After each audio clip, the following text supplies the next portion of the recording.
Hi good morning. അരുൺകുമാറിന് 8ന്റെ പണി കിട്ടാൻ പോവുകയാണ്. എന്തെന്ന് പറഞ്ഞുതരാം. അതിനു മുമ്പ് ഒരു കാര്യം പറയുകയാണ്. രസകരമായിട്ടുള്ള ഒരു വീഡിയോ വന്നിട്ടുണ്ട്. അതായത് നമ്മുടെ മുഖ്യമന്ത്രി വി.ഡി. സതീശൻ ട്രെയിനിൽ യാത്ര ചെയ്യുന്ന വീഡിയോ. ലോക്കൽസിനെ പോലെ, നമ്മളെപ്പോലെ, സാധാരണക്കാരനെ പോലെ എ.സി ഒന്നുമല്ലാത്ത സാധാരണ സ്ലീപ്പറിൽ ഇരുന്നു കൊണ്ട് നമ്മുടെ വി.ഡി. സതീശൻ പോവുന്ന, ഭക്ഷണം കഴിക്കുന്ന രസകരമായിട്ടുള്ള ഒരു വീഡിയോ വന്നിട്ടുണ്ട്. നിങ്ങൾ ഓരോരുത്തരും ആ ഒരു വീഡിയോ കാണണം. സത്യസന്ധമായിട്ട് പറയുകയാണെങ്കിൽ ഉമ്മൻചാണ്ടി സാറിനെയാണ് എനിക്ക് പേഴ്സണലി ആ ഒരു വീഡിയോ കണ്ടിട്ട് ഓർമ്മ വന്നത്. ഇപ്പോൾ നിങ്ങൾ ഒരു പക്ഷെ കണ്ടിട്ടുണ്ടാവും. അതിൻ്റെ താഴെ വരുന്ന കമന്റ്, ജനനായകന് ഞങ്ങൾക്ക് ഒരു തെറ്റും പറ്റിയിട്ടില്ല എന്ന് ബി.ജെ.പിക്കാർ പോലും കമന്റ് ഇടുകയാണ്. ഇയാളാണ് കേരളം ഭരിക്കേണ്ടത്, എത്രയോ നല്ല മുഖ്യമന്ത്രിയാണ് ഈ പറയുന്ന വി.ഡി. സതീശനെന്ന് ആ ഒരു വീഡിയോ ദൃശ്യം നിങ്ങൾക്ക് കണ്ടാൽ അറിയാം. ഓക്കെ, നമുക്ക് അരുൺകുമാർ വിഷയം ചർച്ച ചെയ്യാം. പൊന്നു മനുഷ്യന്മാരെ, എന്റെ പൊന്ന് അരുൺകുമാർ, നിങ്ങൾ ഈ ഒരു വീഡിയോ കാണണം, ഈ ഒരു കമന്റ് കാണണം. അതായത് അരുൺകുമാറിന് നല്ല രീതിക്ക് സൈബർ അറ്റാക്ക് ആണ്. അരുൺകുമാർ കൊടുത്ത ഒരു കള്ളവാർത്ത കയ്യോടെ പിടിച്ചു എന്നാണ് കമന്റ് ബോക്സിൽ പറയുന്നത്. എന്താണ് അരുൺകുമാർ കൊടുത്ത കള്ളവാർത്ത? ആ ഒരു വാർത്ത ഞാനിപ്പോ വെച്ച് തരാം. ഓക്കെ, അതിനുശേഷം അരുൺകുമാർ കയ്യോടെ എല്ലാം പിടിച്ചു എന്നറിയുമ്പോ അരുൺകുമാർ കോൺഗ്രസിനെ സപ്പോർട്ട് ചെയ്തിട്ട്, വി.ഡി. സതീശനെ സപ്പോർട്ട് ചെയ്തിട്ട് ഒരു വാർത്ത കൊടുക്കുകയാണ്. ആ വാർത്തയുടെ ക്ലിപ്പും കൂടി ഞാൻ വെച്ച് തരാം. ഓക്കെ, നമുക്ക് ആദ്യം അരുൺകുമാർ കള്ള വാർത്ത കൊടുത്ത ഒരു ക്ലിപ്പ് ഒന്ന് ഞാൻ വെച്ച് തരാം. അതിനു മുമ്പ് ലൈക്ക് ചെയ്യണം, ഒന്ന് സബ്സ്ക്രൈബ് ചെയ്യണം. ഓക്കെ, പിന്നെ ഞാൻ ഒരു കാര്യം ചെയ്യുകയാണ്. ഞാൻ നിങ്ങളോട് ആരോടെങ്കിലും എപ്പോഴും ഞാൻ കറുത്ത കാറിൽ യാത്ര ചെയ്യില്ല എന്ന് പറഞ്ഞിട്ടുണ്ടോ? ഇന്നലെ 2-3 ന്യൂസിൽ കണ്ട് കറുത്ത കാറിൽ യാത്ര ചെയ്യില്ല എന്ന് പറഞ്ഞ് അന്ത കറുത്ത കാറിന് കുഴപ്പം.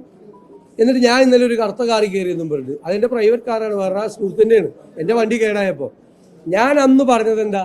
നിങ്ങൾ ചോദിച്ചു മുഖ്യമന്ത്രി ഉപയോഗിച്ച കാർ ഉപയോഗിക്കുമെന്ന് ചോദിച്ചു. അപ്പം ഞാൻ പറഞ്ഞു, മുഖ്യമന്ത്രിക്ക് ഒരു പുതിയ കാറ് മേടിച്ചാൽ ഖജനാവ് ഇടിഞ്ഞൊന്നും വീഴില്ല.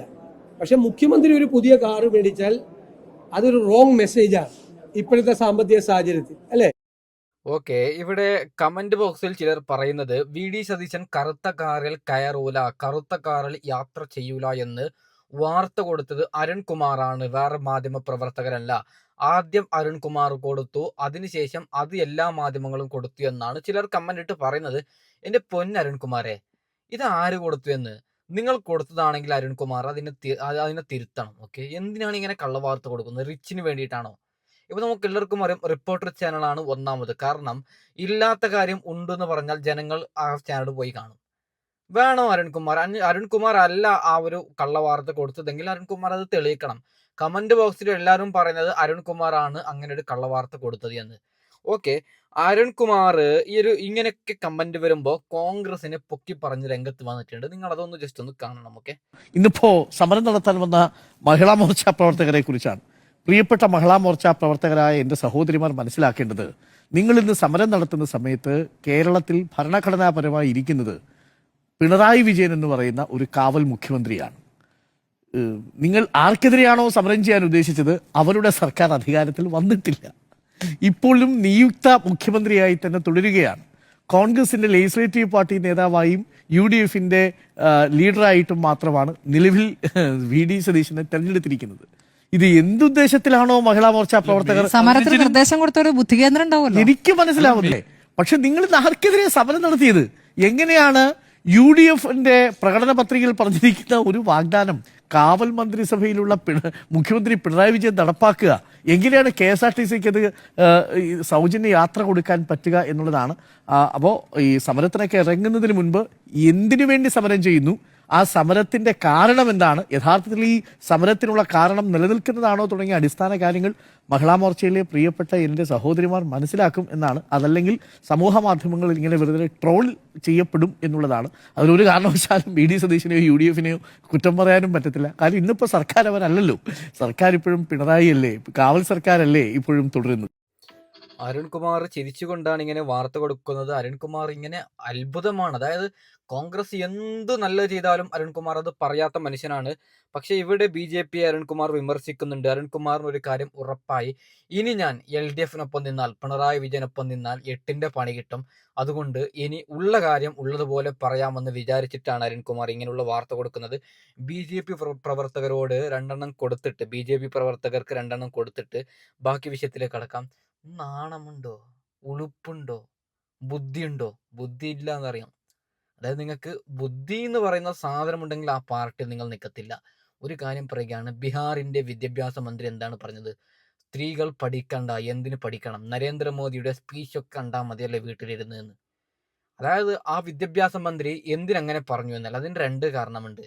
ഒരു കാരണം, അതായത് ഈ പറയുന്ന പെൺകുട്ടികൾ പഠിച്ചു കഴിഞ്ഞാൽ വിദ്യാഭ്യാസം വരും.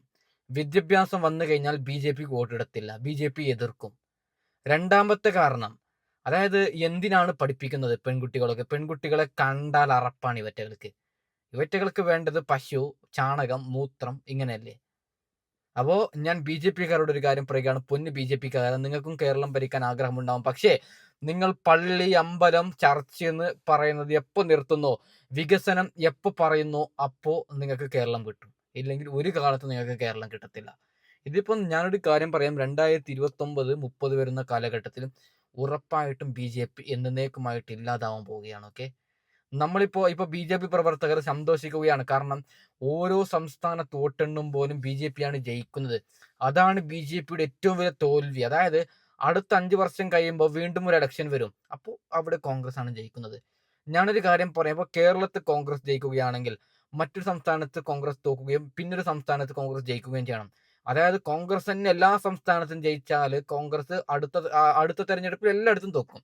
അങ്ങനെയാണ് അധികം വരുന്നത്. പശ്ചിമ ബംഗാളിലൊക്കെ മമതാ ബാനർജി ആയിരുന്നു കൂടുതൽ സമയം ഭരിച്ചത്. ഓക്കെ, നമ്മുടെ രസകരമായിട്ടുള്ള VD സതീശന്റെ വീഡിയോ ക്ലിപ്പ് ദൃശ്യം, ട്രെയിനിൽ സഞ്ചരിക്കുന്ന വീഡിയോ ദൃശ്യം നിങ്ങളൊന്ന് കാണണം. ഓക്കെ, കേരളത്തിൻ്റെ നിയുക്ത മുഖ്യമന്ത്രി VD സതീശൻ പ്രതിപക്ഷ നേതാവായിരുന്നപ്പോൾ നടത്തിയ ട്രെയിൻ യാത്രയുടെ ദൃശ്യങ്ങൾ സമൂഹ മാധ്യമങ്ങളിലൊക്കെ ഏറെ പ്രചാരം നേടിയിരുന്നു. ആ ട്രെയിൻ യാത്രയിൽ സഹയാത്രികയായി യാത്ര ചെയ്ത സ്റ്റേറ്റ് ബാങ്ക് ഓഫ് ഇന്ത്യയിലെ ചീഫ് മാനേജർ ശ്രീരസ്തു ആണ് നമ്മോടൊപ്പം ഉള്ളത്. ഒരു ഒഫീഷ്യൽ ആവശ്യമായിട്ട് ഞാൻ തൃശ്ശൂരേക്ക് പോകുമായിരുന്നു. രാവിലെ കറണ്ട് ബുക്കിങ്ങിൽ ഒരു സീറ്റ് കിട്ടി. കോച്ചിൽ കയറി എതിർവശത്ത് നോക്കിയപ്പം നമ്മുടെ ബഹുമാനപ്പെട്ട പ്രതിപക്ഷ നേതാവ്, പുള്ളിയുടെ കയ്യിലൊരു പുസ്തകം ഉണ്ടായിരുന്നു, വായിച്ചുകൊണ്ടിരിക്കുമായിരുന്നു. ഒരു ചെറിയൊരു പുഞ്ചിരി. പെട്ടെന്നാണ് ഒരു നിമിഷം കൊണ്ടാണ് റിയലൈസ് ചെയ്യുന്നത്. അദ്ദേഹത്തിൻ്റെ മുന്നിലിരുന്നു. ആ യാത്രയിൽ അദ്ദേഹം ഒരുപാട് സാധാരണ ഒരു വ്യക്തി സംസാരിക്കുന്നത് പോലെ വീട്ടുകാര്യങ്ങളും വീട്ടിലാരൊക്കെ ഉണ്ടെന്നും എന്ത് ജോലി ചെയ്യുന്നെന്നും എവിടെയാണ് പോകുന്നത് എല്ലാ കാര്യങ്ങളും ചോദിക്കുക. അദ്ദേഹത്തിൻ്റെ വീട്ടിലെ കാര്യങ്ങൾ ചോദിച്ചപ്പോഴും അദ്ദേഹത്തിൻ്റെ മകളെ പറ്റിയും ഭാര്യയെ പറ്റിയൊക്കെ നമ്മളോട് പറഞ്ഞു. ഉച്ചയായപ്പോഴത്തേന് സാറ് ഭക്ഷണം കഴിക്കാനായിട്ട് സാറിൻ്റെ പൊതി എടുത്തപ്പോഴത്തേന് എന്നോട് ചോദിച്ചു, ഭക്ഷണം കഴിക്കുന്നില്ലേന്ന് ചോദിച്ചു. അപ്പം ഞാൻ കൊണ്ടുവന്നിട്ടില്ല, തൃശ്ശൂർ ചെന്നിട്ട് കഴിക്കാനുള്ള അറേഞ്ച്മെൻറ്റ് ചെയ്തിട്ടുണ്ടെന്ന് പറഞ്ഞു.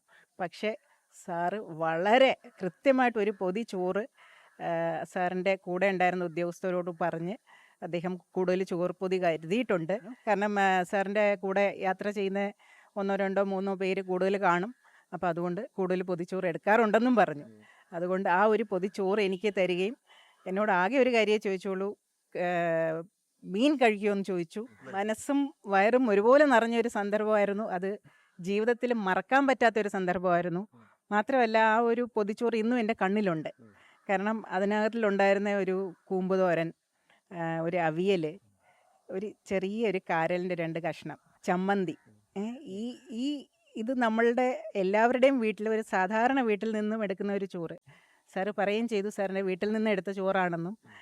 ആ ഒരു ഭാഗ്യം എന്നും എൻ്റെ ഓർമ്മയിലുണ്ട്. ഒരു ഫോട്ടോ അദ്ദേഹത്തിൻ്റെ കൂടെ എടുക്കാൻ സാധിച്ചു, അത് കാണിച്ചു. അപ്പം വീട്ടിലെല്ലാവർക്കും സന്തോഷമായിരുന്നു. ഞാൻ അറിയുന്നതെന്ന് പറഞ്ഞാൽ എൻ്റെ അനിയത്തി ഇവിടെ അടുത്തൊരു കടയിൽ ചെന്നപ്പം പറഞ്ഞു, ചേച്ചി അങ്ങ് വൈറലായല്ലോ എന്ന് പറഞ്ഞു. അപ്പോഴാണ് അറിയുന്നത് ഇതുപോലെ ഇൻസ്റ്റയിൽ ഇങ്ങനെ ഒരു റീലുണ്ടായിരുന്നു. അദ്ദേഹത്തിൻ്റെ ഇൻസ്റ്റയിൽ അത് പോസ്റ്റ് ചെയ്തിരുന്നു. വീട്ടിലെല്ലാവരും അത് കണ്ടു.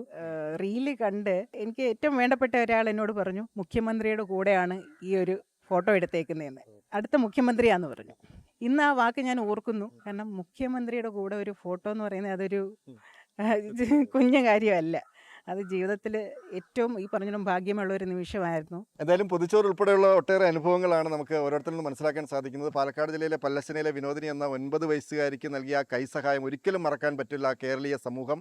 എന്തായാലും വനിതകൾ ഉൾപ്പെടെ വലിയ പ്രതീക്ഷയോടെ ഓക്കെ, ഇതാണ് മുഖ്യമന്ത്രി. ഓക്കെ, ഇപ്പോൾ ഞാൻ പിണറായി വിജയനെ ചെറുതാക്കുന്നതല്ല. പിണറായി വിജയനാണെങ്കിൽ കടക്ക് പുറത്ത്, ഇവിടുന്ന് പോ, അങ്ങോട്ട് പോ. അല്ല, പിണറായി വിജയൻ ട്രെയിനിൽ യാത്ര ചെയ്യൂല, അത് നമുക്ക് തെറ്റി. ഓക്കെ, അപ്പോൾ എൻ്റെ പൊന്ന് പിണറായി സർക്കാരിനോട് പറയാനുള്ളത്, പിണറായി വിജയനോട് പറയാനുള്ളത്, പൊന്ന് പിണറായി വിജയ കണ്ടുപഠിക്കണം, വി ഡി സതീശനെ കണ്ടുപഠിക്കണമെന്നേ ഞാൻ പറയത്തുള്ളൂ. ഇത് നമുക്കിട്ടൊരു ഭാഗ്യമാണ്. നിങ്ങൾ നോക്കൂ, ഉറപ്പായിട്ടും ഞാൻ പറയാം, തുടർച്ചയായിട്ട് 10 വർഷം കേരളം കോൺഗ്രസ് ഭരിക്കും. ആദ്യത്തെ 5 വർഷം വി ഡി സതീശനാണ് മുഖ്യമന്ത്രി. എന്നാൽ രണ്ടാമത് 5 വർഷം വി ഡി സതീശൻ്റെ കയ്യിൽ നിന്ന് പോവും. അതിനുശേഷമാണ് കോൺഗ്രസിൻ്റെ ഭരണം പോകുന്നുണ്ടെങ്കിൽ, അതിനിപ്പോൾ ഇനി LDF ആണോ വേറെ ഏതെങ്കിലും ഒരു പുതിയ BJP കിട്ടത്തില്ല. ഇപ്പോൾ തമിഴ്നാട്ടിൽ TVK വന്നതുപോലെ അങ്ങനെ ഏതെങ്കിലും ഒരു പുതിയ പാർട്ടി വന്നിട്ട് ഒരു പക്ഷേ ഭരണം മാറാനുള്ള സാധ്യതയുണ്ട്. ഓക്കെ, അപ്പോൾ തൽക്കാലം എന്തായാലും ഞാൻ വൈൻഡപ്പ് ചെയ്യുകയാണ്. അടുത്ത വീഡിയോ ആയിട്ട് വരാം. Okay, by.